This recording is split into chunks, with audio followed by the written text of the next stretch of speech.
Are you struggling to find your art style, or maybe you just can't seem to add enough details in your drawings? For many beginner artists, the most common tip they receive is to use references, but as their skills develop, referencing can feel more and more redundant. If you're anything like me, you tend to disregard a lot of the references you find and not use them to their full potential. However, referencing can help you improve and gain knowledge about new techniques. The key to improvement is observation. This video will show you how to correctly observe and incorporate other artists' techniques into your own. Referencing poses like this is typically very straightforward, so I'll be leaning towards explaining how to reference full-scale canvases like these. Referencing can be broken down into two different skills, observation and translation. For observation, it's important to take your time. Identify themes like brushes or textures used, colors, contrast and saturation, and blending modes. Here are some simple breakdowns of some artists. In this background, we can see there is a gradient from a light blue to a darker saturated blue. The color scheme mainly consists of yellow and blue, which appears to be a mix of some kind of compound color harmony. There are mainly hard shadows with soft highlights on the windmill and parts of the whales.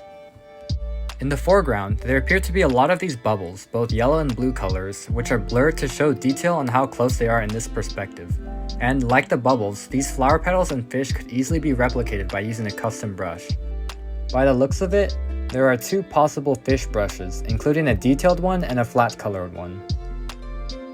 The clouds were probably transformed using a liquify tool. And the windmill pole probably has a form of color dodge on this left section.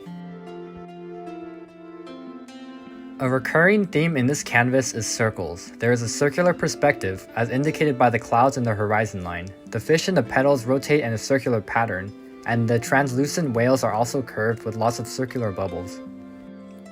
The whale itself seems to be nearly the same color as the deep blue background, with more color dodge or add layers and liquefied textures. My best tip is to observe in layers. Look at one thing at a time.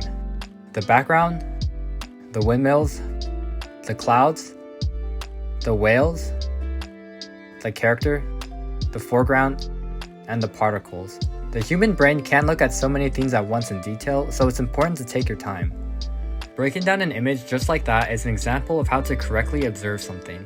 Of course, you could definitely go into more detail, but for time's sake, I will keep it just like that. This comes with many benefits, such as training your eye to recognize certain patterns, to replicate different styles, and to be more attentive to details, so there's no reason not to learn the skill of observation. Additionally, the techniques used in digital art typically fall into one of the following: blending modes, brushes, composition techniques, such as balance and rhythm, and saturation and contrast. So be sure to keep an eye out for these. Here's another example. In this canvas, we can see a lot of hard shadows. There appears to be a watercolor-like canvas texture and this dotted texture on the clothing. Aside from the hard brush, there is a glitter-like brush that is used on shiny objects such as the glasses, lips, and chains. The shoulder and hip lines are not parallel with each other, which indicates a more dynamic and attractive pose. There is some perspective on the legs, as well as an interesting red and pink outline on certain areas. Another brush type used is this one that comes with this hard outline. Now, it's time to apply these observations into your own drawings. The first thing you should do is have a goal in mind. This includes any vibes or ideas that you want to portray. Your process will generally be the same for most of your drawings. Sketch, line art, flat colors, shading, highlights, and textures, and then particles and smaller details. And since your process will generally be the same, it's important to remember that references can only influence the how of your process, like the proportions of objects, how your line art is made, how your colors harmonize and complement each other, how much contrast and saturation there is, and how elements interact with each other.